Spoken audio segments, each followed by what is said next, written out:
This is SpaceTime, Series 27, Episode 105, for broadcast on the 30th of August 2024. Coming up on SpaceTime, discovery of the heaviest antimatter hypernucleus ever created, a spectacular rocket engine explosion at the United Kingdom's new spaceport, and we look at why food tastes bad in space. All that and more coming up on SpaceTime. Welcome to SpaceTime with Stuart Gary.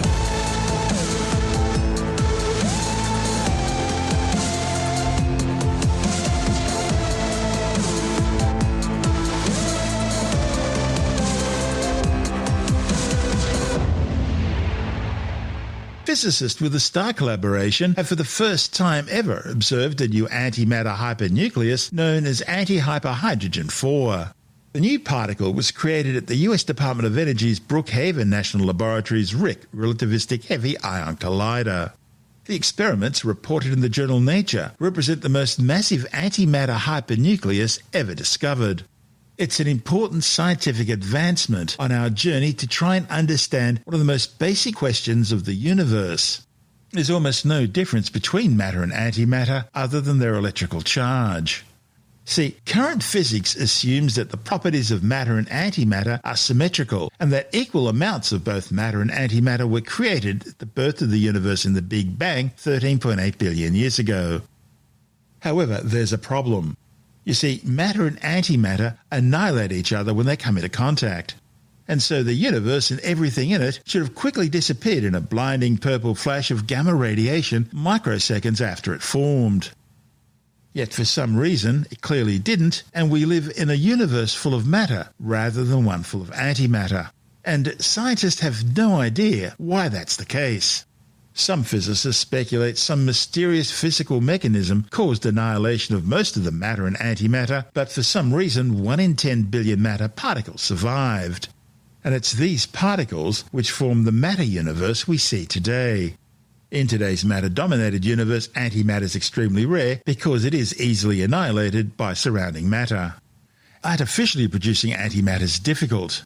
Producing antimatter nuclei and antimatter hypernuclei, formed by combining several antibaryons, are even more difficult to make. Since the Dirac equation indicated the existence of antimatter in 1928, scientists have discovered 6 types of antimatter hypernuclei over nearly a century.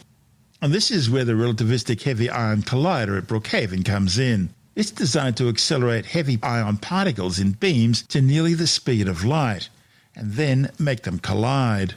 These collisions are meant to simulate the sorts of conditions that existed in the early universe shortly after the Big Bang. They produce fireballs with temperatures of several trillion degrees, which contain approximately equal amounts of matter and antimatter. As the fireball rapidly expands and cools, some of this antimatter manages to escape annihilation with matter and can therefore be detected by the star detector. Anti-hyperhydrogen 4 is composed of 1 antiproton, 2 antineutrons, and 1 anti-lambda hyperon. Lambda baryons are a family of subatomic hadron particles containing 1 up quark, 1 down quark, and a third quark from a higher flavor. A hyperon is a baryon containing 1 or more strange quarks. These are the ones of the higher flavor we were just talking about, but no charm, bottom, or top quarks. Due to the presence of the unstable anti-lambda hyperon, anti-hyperhydrogen 4 decays after travelling just a few centimetres.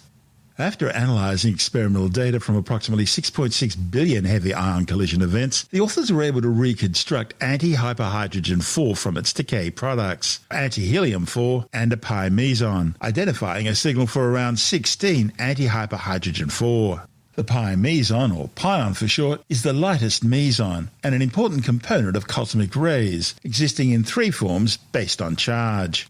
The authors were also able to measure the lifetime of anti-hyperhydrogen 4 and found no significant difference when compared to that of its corresponding matter particle, hyperhydrogen 4, further verifying the symmetry between matter and antimatter properties.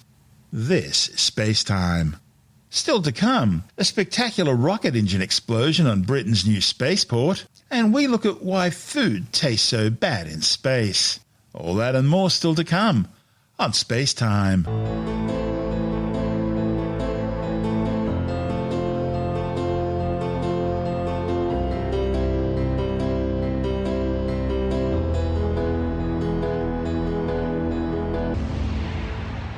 A first-stage rocket booster has exploded in a spectacular fireball during a hot fire test at Britain's new Saxe-Vord spaceport in northern Scotland. Damage to the launch pad was minimal and no one was injured in the blast on the remote island of Unst.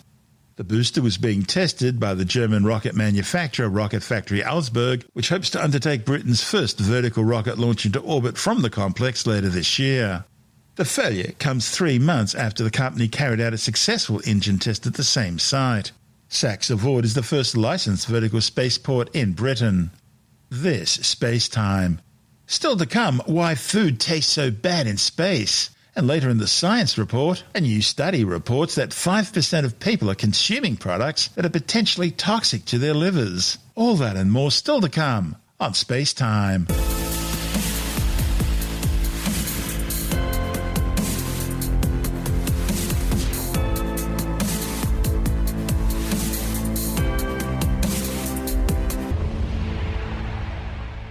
A new study may finally help explain why astronauts are constantly reporting that their meals taste bad or at the very least bland in space. The findings, reported in the International Journal of Food Science and Technology, examine common food aromas and could help improve not just the nutritional intake for crews in space, but also the diets of isolated people here on Earth, including those in nursing homes. Previous research had already shown that aroma plays a big role in the flavour of food. So, scientists decided to test how people's perception of vanilla and almond extracts, as well as lemon essential oil, changed from the normal environment on Earth to that of a confined setting such as the International Space Station, which for these tests was simulated for participants with the use of virtual reality goggles. The study's lead author, Julia Lowe from RMIT University, says participants found that both vanilla and almond aromas were more intense in the International Space Station simulated environment than under normal ground conditions. However, they found no change in intensity for the lemon scent. The authors found a specific sweet chemical in the aromas of vanilla and almond called benzaldehyde could explain the change in perceptions, in addition to an individual's sensitivity to a particular smell. Lowe says a greater sense of loneliness and isolation may also be playing a role. This is the first study involving a large sample size of participants, thereby also allowing the researchers to capture variations of individuals' personal experience of aromas and taste in isolated settings. Lowe says the findings show that spatial perception played a significant role in how people smelt aromas. And this complements the results of other studies on the topic of astronauts' eating experience in space, including the phenomenon of fluid shift. You see, weightlessness causes fluids to shift from the lower extremities of the body to the upper parts, and this creates facial swelling and nasal congestion that affects one's sense of smell and taste. The symptoms typically begin to disappear within a few weeks of being on board the space station. But despite that, astronauts were still not enjoying their food, even after fluid shift effects were gone. That suggests there's something more going on.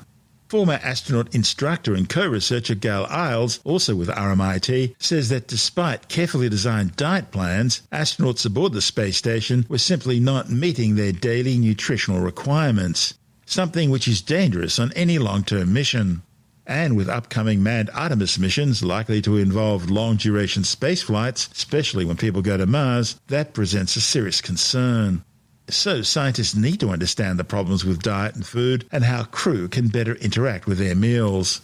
Lowe says the study's results could help personalize people's diets, especially in socially isolated situations, both on Earth and in space. It is well known that astronauts do not enjoy their food in space. We've seen this in the literature, which suggests that astronauts do not actually meet the 100% of their nutritional requirements. So what we are trying to do is to try and kickstart this in Australia. So we don't have enough of a budget. So we're just thinking, how can we get this started? And one of my particular interests is on understanding how the eating environment itself could impact on how people choose different kind of food. We have seen this in sensory and consumer studies that they found that if you eat in different environments, that may yield very different responses, especially when you're eating in more quiet, eating environment. So we're trying to replicate this in a space-like eating environment. If you think about it, International Space Station kind of feels like when you are in a confined, locked-up room. So we replicated this using virtual reality, and we're trying to understand if people smell different types of fruit differently. When I talk to kids about being an astronaut or something like that, first question is, how do you go to the toilet in space? Every kid wants to know that. And the second question is, what sort of foods do you eat in space? That's changed a lot over the years. From originally, astronauts simply ate pastes because the paste would stick together and it wouldn't float around. Nowadays, they have a far more varied diet, but it still doesn't taste good, and that's obviously a real problem. Yes, it is. It is a real problem because it means that if you look in the literature, most missions are about 6 months, or some of them go up to about a year. What we don't know actually is what happens beyond that, because if they are all not meeting the nutritional requirements, it's okay in the short term. We don't know what happens in the longer Mars mission. We don't know what happens to the human itself. So there's a need to look into, is there a way that we can encourage them to meet the 100% nutritional requirement? We know that when you're in space, fluids rush to your head. Astronauts are always complaining they feel like they've got a head cold, even though they don't. And I always thought that might be the reason why foods don't taste good. But your studies show it's more psychological than that. It's the environment they're in that makes them feel closed in. Yes, it is. So we know that the body fluid, it rushes to the head. It's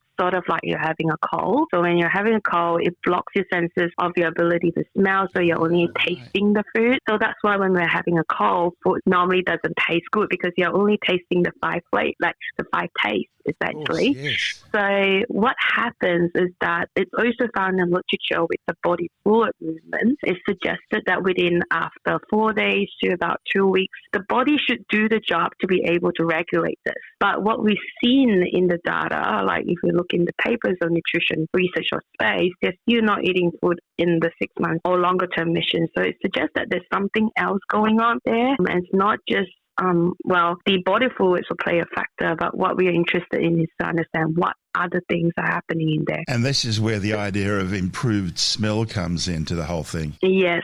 We actually just started with smell. Our research group is also looking at taste as well. Smell is easier to replicate virtual reality as a start, but eating is really a combination of taste, smell, texture, and everything else. Yeah, so it's very interesting that we found this. Tell me about benzaldehyde. So what we found when we're looking at the data, we put people in different environments like the virtual reality space-like environment versus a control environment. It's quite interesting to see that certain food aromas were more intense. So what we did was then we did a chemical analysis to try and figure out why. What we found was because the food aromas are very complex. There's a lot of aromas in there, but there are some similarities between two of our aromas, which were also more intense when people are in the virtual reality. And what we found was this common aroma called benzaldehyde, which is normally a sweet-like compound, which is common for both vanilla and almond. So we found that they were more intense. Something that's more intense doesn't necessarily mean that they may taste good. It just means that in that environment, it may be slightly more pronounced. So maybe that may suggest that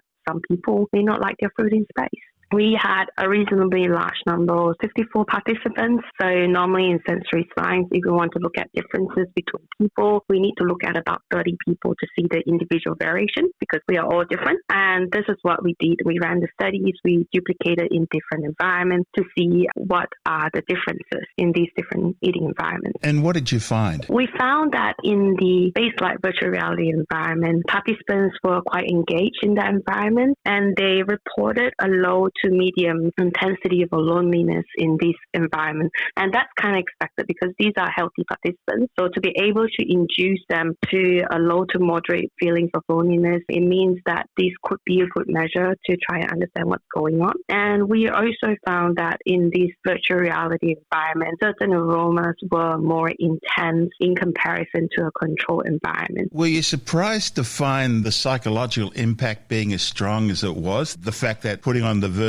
reality headset made a difference? Yes and no to that, because what I've been working on before this, our research team looks at more normal eating environments, like day-to-day eating environments, like eating in a cafe or eating, some people look at eating in the bar in comparison to like a standard sensory booth type environment, it's found that emotion do play a big factor in what food we tend to choose and how much we like certain food. And emotion is something that is influenced by the eating environment itself. So duplicating this to obviously a space environment is more extreme. So we were expecting to find some differences, but it's quite surprising for us as well as a start when we're running pilot studies to see this. That was on a much smaller sample, and we actually duplicated this to the 54 people that we are running, and we found consistent findings. So that's telling me that the idea of a romantic dinner in a fancy restaurant is really a good idea, but it's also telling me that eating in front of the telly is not as good as eating in a family setting in the dining room. Yes, exactly. That's what we're trying to get to. And it's something that in the sensory science world, they've been looking at this, whether how different eating environments may impact on what we feel about the same food, and eating is contextual. So, for example, if you think about a sandwich, if you eat a sandwich in a scenic park on a spring day, it feels very different when you're scoffing down the same sandwich in front of a wood desk. Where do you want to take this next? So we are looking to actually combine this with different body postures. So that's looking at the body fluid movements and to combine it to the virtual reality to see if there's an added effect. And that's something Grace Lowe, which is the first author of this paper, my PhD student, is running next as well. Now, this isn't just applicable to space. This can be used in all sorts of settings, places like nursing homes and hospital settings as well. Yes. So we are only at a fundamental stage to try and see if there's a difference, in this more extreme light eating environment. But yes, if you think about it, the space light eating environment is very similar to a nursing home in the sense that people are confined. You're only looking at a couple of people that you're looking at. There's a very limited menu as well. So there is similarities that you can draw to other people living and working in this environment. That's Julia Lowe from RMIT University in Melbourne. And this is SpaceTime.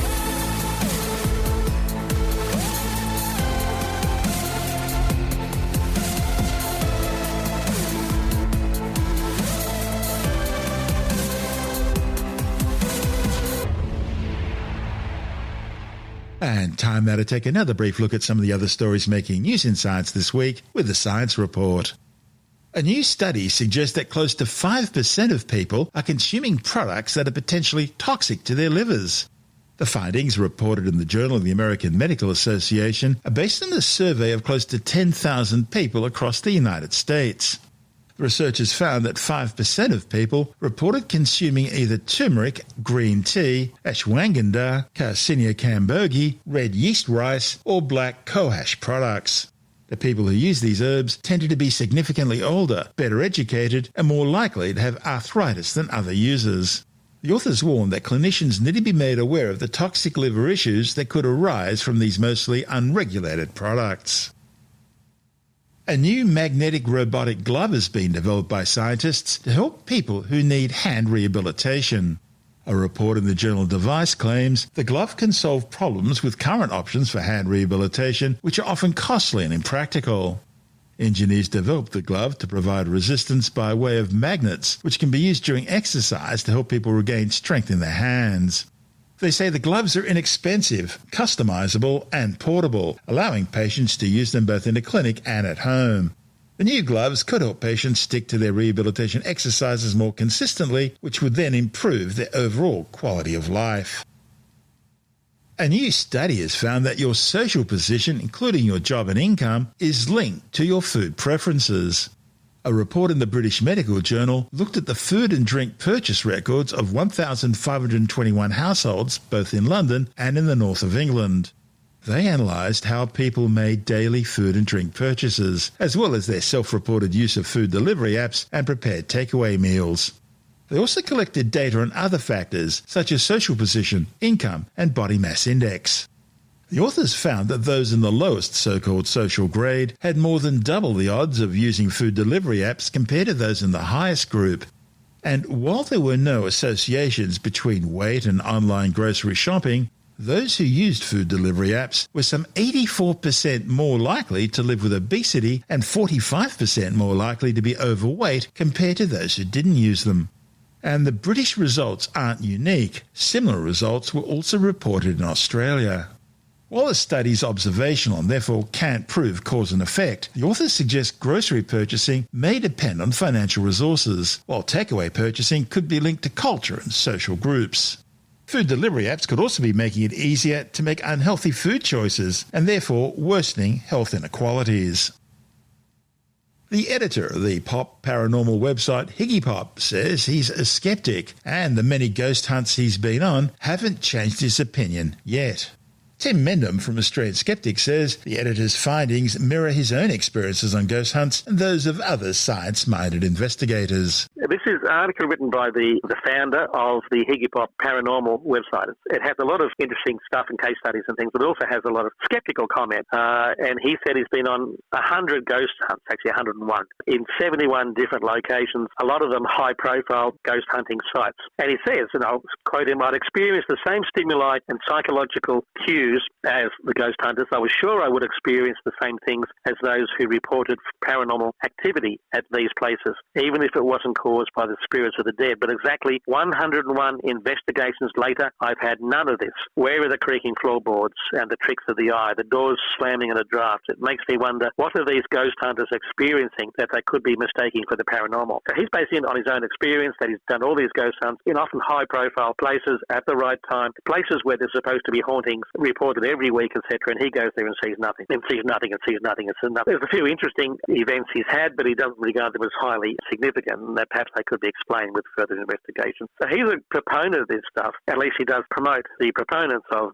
ghost hunting, etc. And he suggests that there are 4 ways that ghost hunters often use, technology especially, that to find their ghosts. One is what's called spirit boxes, another is electronic voice phenomena, EVP detectors, word bank tools. These are all sort of little handheld devices that you can use to test for ghost presence and, of course, personal experience. These are things that go beep. The things that go beep. And a lot of them are just frequency rangefinders, or they just whiz across all the frequencies, and when you come across a weird crackling sound, that's obviously a ghost. EVP are the same sort of thing. Electronic voice phenomena, but they're not necessarily voices. It could just be crackle and static and all sorts of things. And often that's one you play back afterwards. You don't hear it when you're there, but you play it back afterwards and you discover, oh, that sounds interesting. So it's a bit of cognitive bias in there. Word bank tools are similar, where they affect a word generator. And the question is about all these things is, can ghosts interact with technology as these things are supposed to indicate? You know, and that comes down to, what is a ghost? Is it an ethereal thing? Is it a physical thing? Can it actually do things like knock vases off mantelpieces? Or does it just wander around, etc.,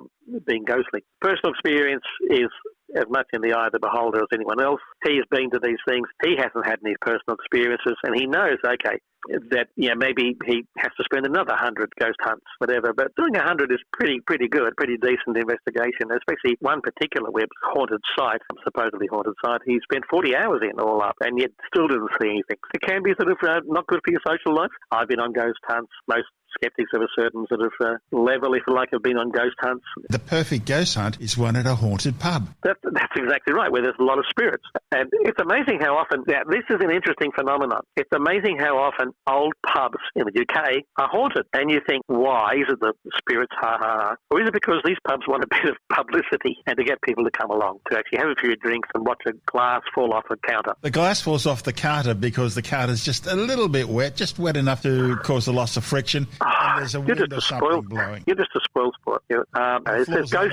ghosts are like the cats of the spirit world. They just like to walk along and knock things over. Well, that's the proof why the Earth isn't flat, because otherwise cats would have knocked everything off. Yes, that's right, yes. That's Tim Mendham from Australian Skeptics.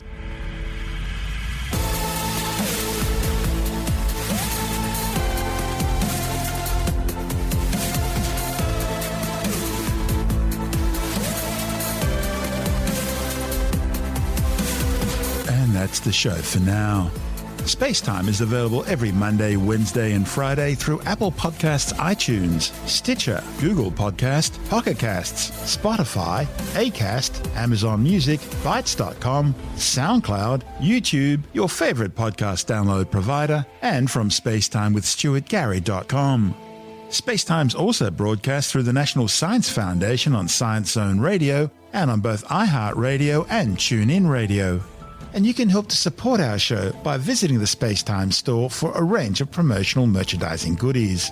Or by becoming a SpaceTime patron, which gives you access to triple episode commercial-free versions of the show, as well as lots of bonus audio content which doesn't go to air, access to our exclusive Facebook group, and other rewards. Just go to spacetimewithstuartgary.com for full details. You've been listening to SpaceTime with Stuart Gary. This has been another quality podcast production from Bytes.com.